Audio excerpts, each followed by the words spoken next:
PM Modi ने राज्यसभा के सभापति को बधाई दी। राज्यसभा के नए सभापति का स्वागत प्रधानमंत्री नरेंद्र मोदी की तरफ से कहा गया है। ये बात तो देखिए, राधाकृष्णन का सभापति के तौर पर पहला दिन है। हमारे सभापति सामान्य परिवार से हैं। सभापति का जीवन समाज सेवा को समर्पित है। देश के प्रति सेवा भाव सीपी राधाकृष्णन की पहचान। तो सभापति का यहां तक पहुंचना असाधारण है। सीपी राधाकृष्णन ने खुद अपनी पहचान बनाई। प्रधानमंत्री नरेंद्र मोदी की तरफ से बड़ी बातें कही गई है। उन्होंने आगे कहा कि सभी सदस्य सभापति की गरिमा बनाए रखें।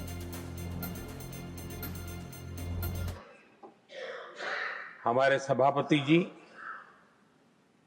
एक सामान्य परिवार से आ रहे हैं,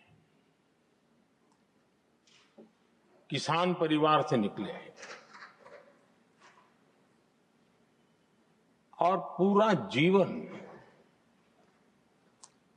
समाज सेवा के लिए समर्पित किया है। समाज सेवा ये उनकी निरंतरता रही है। राजनीतिक क्षेत्र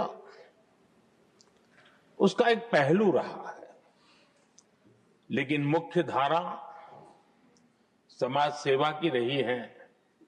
समाज के प्रति समर्पित होकर के जितना कुछ अपने युवा काल से लेकर तक वो करते आए हैं, करते रहे हैं, वो हम सभी समाज सेवा के प्रति रुचि रखने वाले लोगों के लिए एक प्रेरणा है, एक मार्गदर्शन है। सामान्य परिवार से, सामान्य समाज से, सामान्य राजनीतिक जहां अलग अलग करवट बदलती रही है, उसके बावजूद भी आपका यहां तक पहुंचना, हम सबका मार्गदर्शन प्राप्त होना, ये भारत के लोकतंत्र की सबसे बड़ी ताकत है।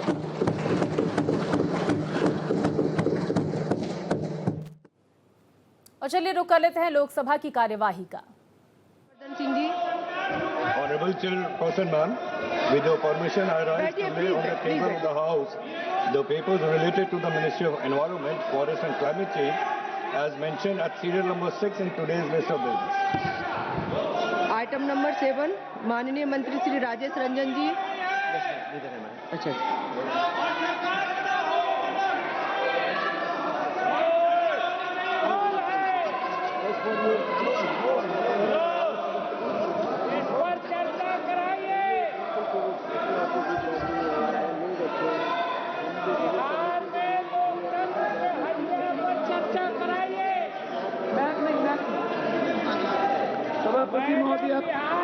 सभापति महोदय, मैं आपकी कार्यसूची में क्रम संख्या 7 पर मेरे नाम के सामने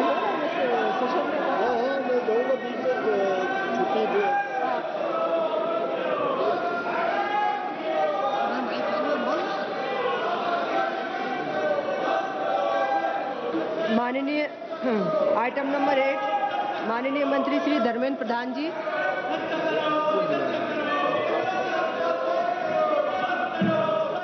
अध्यक्ष महोदय, आपकी अनुमति से भारतीय विज्ञान संस्थान बेंगलुरु के विनियम 3.1 एवं 3.1.1 के साथ पठित संस्थानों की संपत्तियों और निधियों की प्रशासन और प्रबंधन की योजना के खंड 2.1 के अनुसरण में इस सभा के सदस्य ऐसे रीत से जैसा कि अध्यक्ष निर्देश दें, योजना और विनियमों की अन्य उपबंध के अधिनियम भारतीय विज्ञान संस्थान बेंगलुरु की परिषद के सदस्य के रूप में कार्य करने के लिए अपने में से 2 सदस्य निर्वाचित करने का प्रस्ताव प्रस्तुत करता हूं।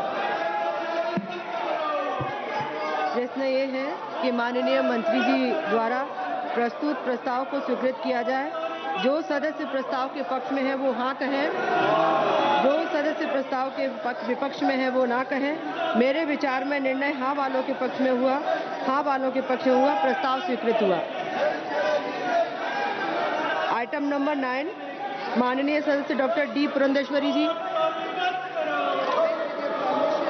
I wish to move that this House do extend the time for the presentation of the report of the Select Committee on the Insolvency and Bankruptcy Code Amendment Bill 2025 up to the last day of the winter session 2025.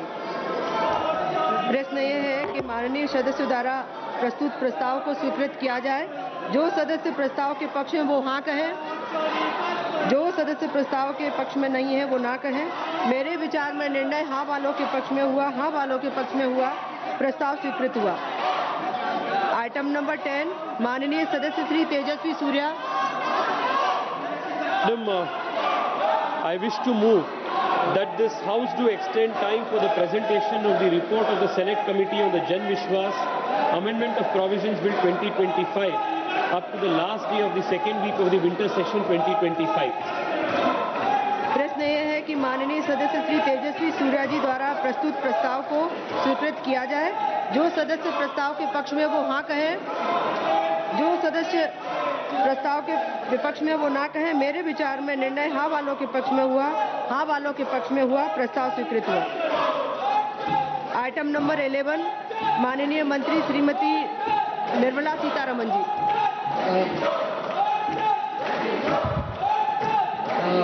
Madam, with your permission, I rise to present a statement both in Hindi and English showing supplementary demands for grants first batch of 25-26.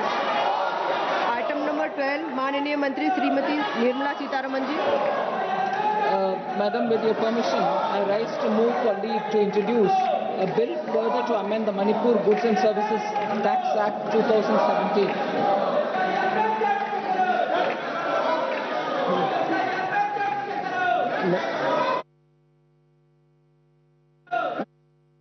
Shri के राधाकृष्णन जी।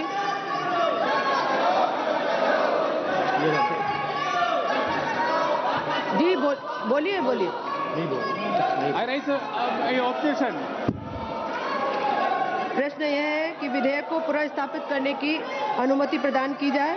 जो सदस्य इसके पक्ष में वो हाँ कहे, जो सदस्य इसके विरोध में वो ना कहे। मेरे विचार में निर्णय हाँ वालों के पक्ष में हुआ, हाँ वालों के पक्ष में हुआ। माननीय मंत्री जी विधेयक को पुनर्स्थापित करें। Ma'am, I introduce the bill.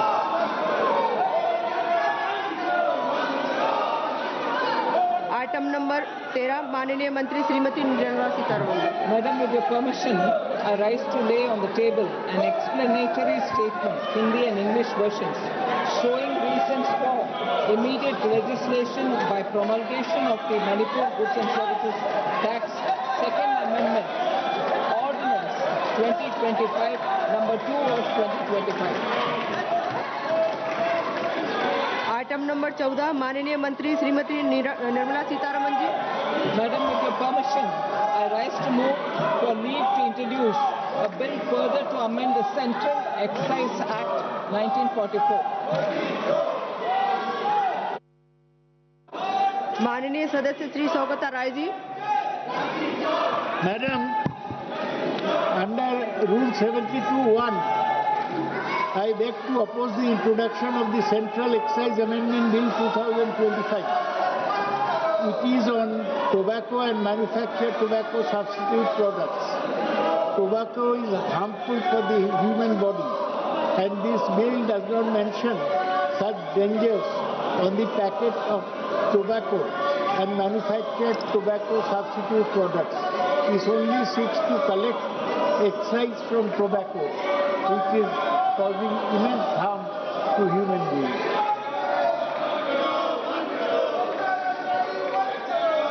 प्रश्न यह है कि विधेयक को पुनर्स्थापित करने की अनुमति प्रदान की जाए। जो सदस्य इसके पक्ष में वो हाँ कहे, जो सदस्य इसके विरोध में वे ना कहें।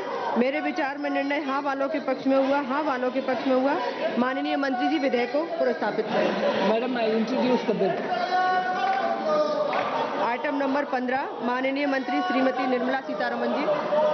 Madam, with your permission, I rise to move for leave to introduce a bill to augment the resources for meeting expenditure on national security and for public health, and to levy a cess for the said purposes on the machines installed or other processes undertaken by which specified goods are manufactured or produced, and for matters connected therewith or incidental thereto. माननीय सदस्य doctor DM Kathir ji Anand. I rise to strongly oppose the introduction of the Health Security and National Security Cessus Bill. The bill may appear technically sound, but initially it imposes a new severe financial burden on the ordinary citizens of India when the inflation is there. Therefore, object the bill. माननीय सदस्य श्री मनीष तिवारी जी। माननीय सदस्य house of Manish Tiwari ji बोल रहे नहीं बोल माननीय सदस्य Shri Saugata Rai ji. Madam, I give my notice of my intention to oppose the introduction of the Health Security and National Security Cess Bill 2025, Bill 2025 under Rule 72 of the Rules of Procedure. I beg to oppose the introduction of the Health Security National Security Cess Bill on the following grounds. Firstly, I am opposed to any cess imposed by central government, since it will not be shared with states. Secondly, clubbing health security with national security is ambiguous, since both are entirely different in their purposes. Thirdly, the cess on pan masala machines. Pan masala is harmful for health and is known to have caused oral cancer. The purpose of law does not mention any restriction on pan masala, and it does not specify that such warning will be painted on pan masala packets. Hence, I oppose the introduction of the bill. प्रश्न यह है कि विधेयक को पुरस्तापित करने की अनुमति प्रदान की जाए। जो सदस्य इसके पक्ष में वो हाँ कहें, जो सदस्य इसके विरोध में है वे ना कहें। मेरे विचार में निर्णय हाँ वालों के पक्ष में हुआ, हाँ वालों के पक्ष में हुआ। माननीय मंत्री जी विधेयक को पुरस्तापित करें। Ma'am, with your permission, I introduce the bill.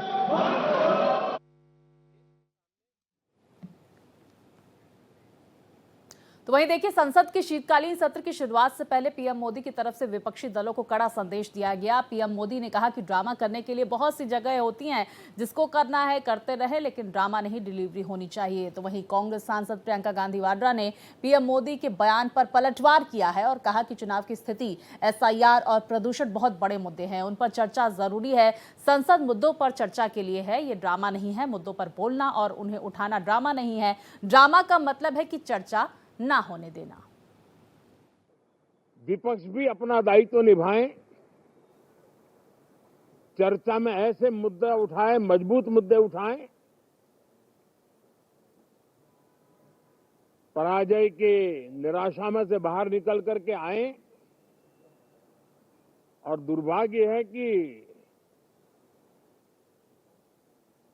एकाध दो दल तो ऐसे हैं कि वो पराजय भी नहीं पचा पाते। और मैं सोच रहा था बिहार के नतीजे इतना समय हो गया है तो अब थोड़ा संभल गए होंगे, लेकिन कल जो मैं बयानबाजी सुन रहा हूं उनकी, तो उसे लगता है कि पराजय ने उनको परेशान करके रखा है। लेकिन मेरा सभी दलों से आग्रह है कि शीतकालीन सत्र में पराजय की बौखलाहट का वो मैदान नहीं बनना चाहिए। इन चीजों को गंभीरता से लें। ड्रामा करने के लिए जगह बहुत होती है, जिसको करना है करते रहें। यहां ड्रामा नहीं, डिलीवरी होनी चाहिए। नारे के लिए भी जितने नारे बुलवाने वो पूरा देश खाली पड़ा है। जहां पराजित होकर के आए वहां बोल चुके हो, जहां अभी पराजय के लिए जाने वाले हो वहां भी बोल दीजिए, लेकिन यहां तो नारे नहीं, नीति पर बल देना चाहिए और वो आपकी नियत होनी चाहिए। Issues like what you said, pollution, other issues, SIR, which are it is a huge issue for democracy. What is going on, whether it's the election situation or the SIR, these are huge issues. Let's discuss them. What is Parliament for? Let's discuss them. Let them have a discussion. It's not drama. Speaking about issues, raising issues is not drama. Drama is not allowing discussion. Drama is not having a democratic discussion about issues that matter to the public. We've spoken about pollution. Why are we not raising it? Why are we not allowed to? Today I've asked for zero hour on it. Why are we not allowed to discuss these things?